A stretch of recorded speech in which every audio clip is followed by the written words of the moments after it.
তারা ধোঁকা দিয়ে ভোট নেওয়ার একটা কৌশল অবলম্বন করেছে। এটা আমরা ধোঁকা এবং প্রতারণাই মনে করছি।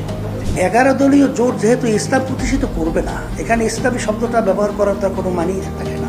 ইসলামের এই বাক্সে হাত পাকা প্রতীকে আমাদের যারা ওই সময় ভোট দেয় নাই, তারা চরমনায়ের মুজাহিদ এবং ইসলামী আন্দোলনের বা সহযোগী সংগঠন ইসলামী আন্দোলনের এ পরিচয় দেওয়ার অধিকার রাখে না।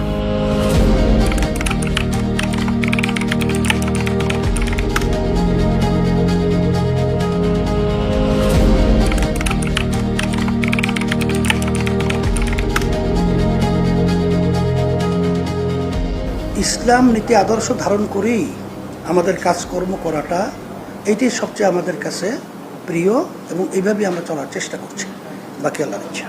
আর ইসলাম এমন একটা নীতি আদর্শ যেটা ছোট থেকে ছোট, বড় থেকে বড়, এমন কোনো জায়গা নাই যেখানে ইসলাম সুন্দর একটা সমাধান দেয় নাই। বিধায় ইসলামী নীতি আদর্শই মানুষের দুনিয়াতে এবং আখেরাতে কল্যাণের নিশ্চয়তা একমাত্র নীতি আদর্শ, তার নাম হলো ইসলাম। এই জন্য ইসলামী নীতি আদর্শ অনুযায়ী আমাদের সর্বক্ষেত্রে চলা এবং সে অনুযায়ী আমাদের নিজের জীবনকে গঠন করা, এটা আমাদের কাছে সবচেয়ে প্রিয়।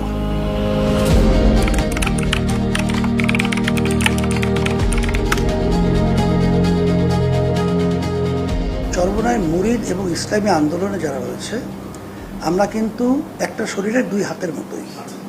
এটা কিন্তু বিচ্ছিন্ন কিছু নয়। এটা শুধুমাত্র ধারাবাহিকতা অরাজনৈতিক রাজনৈতিক দুইটা প্ল্যাটফর্ম আব্বাজান তৈরি করে গেছিলেন, সেই দিক থেকে এটাকে বলা হয়।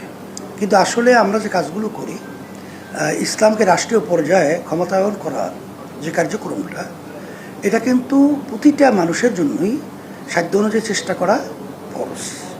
সেই হিসেবে আমরা এখানে কিন্তু ভিন্নতা নাই।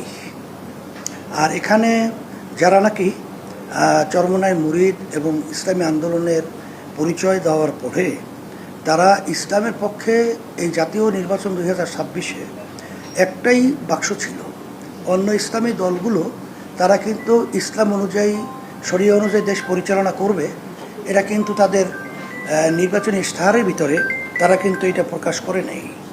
বিধায় আমরা কিন্তু এটা পরিষ্কারভাবে জাতির সামনে পরিষ্কারভাবে বলেছি, আল্লাহ যদি আমাদেরকে ক্ষমতায় নেয় তাহলে আমরা ইসলাম অনুযায়ী, শরিয়া অনুযায়ী দেশ পরিচালনা করব। ওই অবস্থায় যারা ইসলামের এই বাক্সে হাত পাকা প্রতীকে আমাদের যারা ওই সময় ভোট দেয় নাই, তারা চরমনায়ের মুজাহিদ এবং ইসলামী আন্দোলনের বা সহযোগী সংগঠন ইসলামী আন্দোলনের এ পরিচয় দেওয়ার অধিকার রাখে না।